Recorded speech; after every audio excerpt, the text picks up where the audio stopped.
athletes have a perspective, obviously, that people who haven't played do not have. But you also need entertainment. You need fun. You need somebody to move the conversation around. So I think it's just evolved. And I love that athletes are in this space now.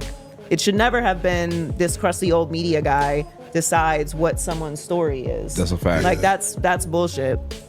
You know, I'll never forgive baseball. I mean, Barry Bonds is like, what are we talking about? Yeah, Barry Bonds might be in a Hall of Fame. It's crazy because he was rude to you. Yeah, that's insane. That's who gives a fuck who you are? Crusty old keeper of the gate.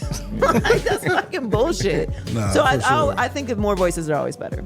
Nah, I'm rolling. Yeah, that's what I always say. I could go to school, I could study, I could watch till my eyes bleed. I can never tell you more basketball than Jeff Teague. Like, that's just not what it is. Somebody who lived this life, who played this life, there's nothing you can say to somebody who's went through those things, even though you can love it and study it. It's just a total difference that people just have to respect as well. Yeah, but opinions are opinions. Like, that's a fact. I don't. If he's like, this is what it is. That's what it is. Yeah. But if we're, having a conversation about what do you think about this, I can have my opinion, you can have your opinion. If it's a completely unprovable thing, then we're just talking about it. And I think a lot of people, like Stan Van Gundy, know the game. For sure. Yeah. He's Stan like he knows I love staying on the call. So him and Jeff can have a real life ball talk and it don't feel no way. Nah, because he's been in the trenches with me. Yeah. So I'm saying that'd be like the difference, I feel like. But then you got the dude who's just the basketball nerd talking about advanced stats and all. It's like, bro, you can't say nothing to these people who done did this at a level that you could never fathom, bro. Like, numbers and conversation is a totally different thing. I think that's the disconnect too. I think players respect the coaches. It's just the people that they know ain't even been a part of their game, football, whatever, that they feel a way about when they say some crazy shit. And I also think people like, your opinion is not a fact. Yeah. Like you can say, like, based off of the information I have, the games that I've watched, the experience that I've had around the game, this is my opinion about this. But I think sometimes people get egotistical about their opinion. Like, this is what it is. That's not how facts work. That's true. Your opinion is not a fact. And I think when you start talking about your opinion like it is a fact, or you start being disrespectful, then it's hard for players for sure to take you seriously. But I also think at some point you lose the audience too, because you're speaking in such absolutes that it's like, we know you've never played the game. Yeah. We know what your resume is. And you're talking about people that, even if you're the worst player in the, you're the worst player in the league, the worst player in the league will cook you on their worst 100%. Day. I just think you're talking about people like they're bums. Like, these are the 1% of the 1%. Just put a little respect. You got too much bass in your voice. Yeah, facts. Yeah, I feel that too. But I feel like athletes do too. Like when we just talk about rap, you ain't never rap, and it could get into a heated argument. No, motherfucker, Jay-Z is better than Biggie. You know what I'm saying? People do have their, that's just my opinion. People are still human at the end of the day. That's why I don't harp too much on it. Like, people pick and choose what they really care about. We was talking at St. Elmo. She said that, like, Kareem in them years didn't matter. This is a lie. She said Kareem is the GOAT, but like the rest of the team, like the rest of the people that played back then, it didn't matter. And I was like, damn, that's crazy you said that. Because I would never say that. I played. I know how hard it is to be in that locker room and do that. And to say that like Kareem era didn't matter is crazy. The reason I'm at peace with this slander is all of it is recorded. Like, we had mics on the whole time we had this conversation. So how do you feel about Kareem's era? I actually think, well, Kareem's era is, but it's on wax. But Kareem specifically, no, the era. I actually think Kareem, if we were all keeping it funky, Kareem is probably the GOAT. Like, it probably starts with Kareem, and then we could go to everybody else. He's better than Joker? He is. Yeah. He was great his entire life. High school, college, NBA. A champion everywhere he went. Could play in any era. What about his teammates?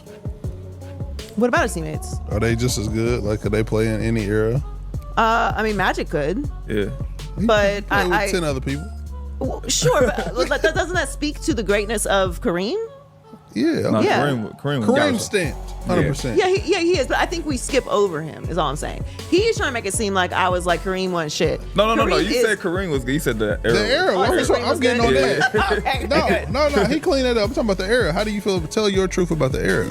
Well, how we feel about the old heads? Yeah. Because when we bring up Bill Russell, he got 11 rings. We don't be giving a fuck. 80s on down. I'm sleep. I told you. I'm sleep. What are you Respect to doing Bill that for? What does that Russell. mean, Rest in Joey? peace to the OG. What does I'm that saying, mean? I mean, is Bill Russell the greatest player of all time? No. I mean, not to me. How do you feel? No, I don't think Bill Russell's the greatest player of all time. Is I he think top he's an 10? incredible player. we're just pod. I'm just messing with her. We just She didn't pod. say that, y'all. She just Outrageous said. thing to put me in. Is he top 10? I think every era is important to the history of the game. Now, I'm not being Good like cleanup. I love it.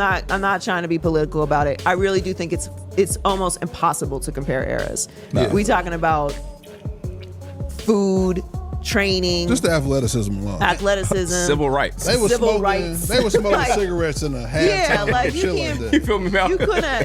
They couldn't drink from the can't famous water smoke fountain, bro. on like Yeah, facts. the You side can't fire of up a the. cigarette right now. Yeah. At halftime.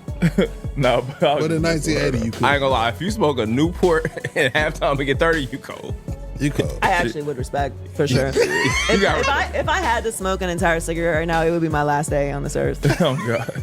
There's no way. She liked the era of like Charles Oakley though. I do. we was I talking do. about that. I She do like like late the good. 80s, early 90s. Yeah, I mean, it's Yeah. not. I enjoy. I think it's a better game, a better product now, I should say. But you know, I like the little animosity. Yeah. But Like- it was real rivalries, though. Yeah. That part I think is important. I think villains are Yeah. very, very important to any game. I think you need people to root against. And I get it. There's a lot of money on the line. If you're telling me, look, you got to get your shit together because it's going to be the difference between 500 million and 70 million.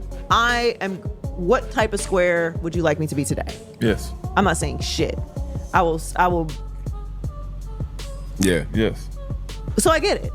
But I do appreciate when someone is willing to be a villain because we need them. And not because people compile on them. It's because you need stories and you need people to root against and you need to be able to overcome. Like everything for a while felt very watered down. And if you're not just a rabid fan, okay, you hate this team. Why do you hate them? Well, I've just always hated them. Like, do you hate any of the current players? And not hate, actually hate. Talking about Absolutely. you. I feel like Root it's crazy. against. I even have to explain rivalries anymore. But it's like, it's just not, Yeah. it's Don't- not the Who's Who's a same. You're not villain supposed to though even now like people in your you? division. Who you feel like is a villain now? But we were talking about it a little bit. Yeah. I think Wemby really stepped into his villain era very quickly. He went from the darling to the villain, just like that. Yeah. And I hope next year he wild out. I hope he get 10 texts. I hope he start elbowing people in the face, bro. It's time, bro. Be the villain you deserve to be, bro. Yeah. I think Jaylen Brown's about to be one. Think Jaylen Brown would be a villain. Yeah. Heel turn. I like this arc. Yeah. I'm rolling. I think Jaylen Brown is really about to step into that. Y'all. There's a shift happening in sports media right now, and it's not slowing down anytime soon. Athletes are officially done letting outsiders control the narrative. The conversation kicks off with a pointed jab at old-school gatekeeping, and Barry Bonds becomes Exhibit A. This is a guy who didn't get into the Hall of Fame until 2007, and the argument here is that it had far less to do with his numbers and everything to do with how he treated certain media members. The take is blunt. For years, it was crusty old media figures deciding whose legacy gets protected and whose gets buried based on personality rather than performance. And that's exactly why more athlete voices entering the conversation is being called a win, not a threat. From there, the discussion goes deeper into what separates real basketball knowledge from manufactured expertise. The point being made is simple. You can study film until, in their words, your eyes bleed, but that still doesn't put you on the level of someone like Jeff Teague, who actually lived it at the highest level. Same goes for someone like Stan Van Gundy. Sure, he's a coach and not a former player, but he's been in the trenches, which earns him a completely different kind of respect. That's really the heart of the disconnect being called out here. Players don't mind disagreement, and they don't even mind tough opinions. What they can't stand is someone with zero playing experience delivering their opinion like it's gospel, especially when it's dismissive toward professionals who are, as it's put here, the 1% of the 1%. Even the worst player in the NBA on his worst night would still dominate almost anyone watching from the outside.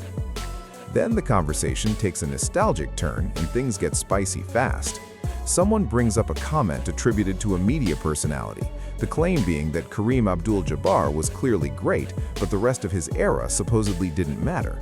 That gets shut down immediately. The response is that Kareem might genuinely be the GOAT, dominant in high school, college, and the NBA, a champion everywhere he stepped foot, someone who could plausibly succeed in any era of basketball. But comparing that era to today gets called nearly impossible once you factor in everything that's changed: training methods, nutrition, athleticism, even the civil rights climate players were operating under at the time. There's even a lighter moment poking fun at how different the culture was, joking about smoking cigarettes at halftime back in the day, something that gets a laugh but also drives home just how much the game has physically transformed.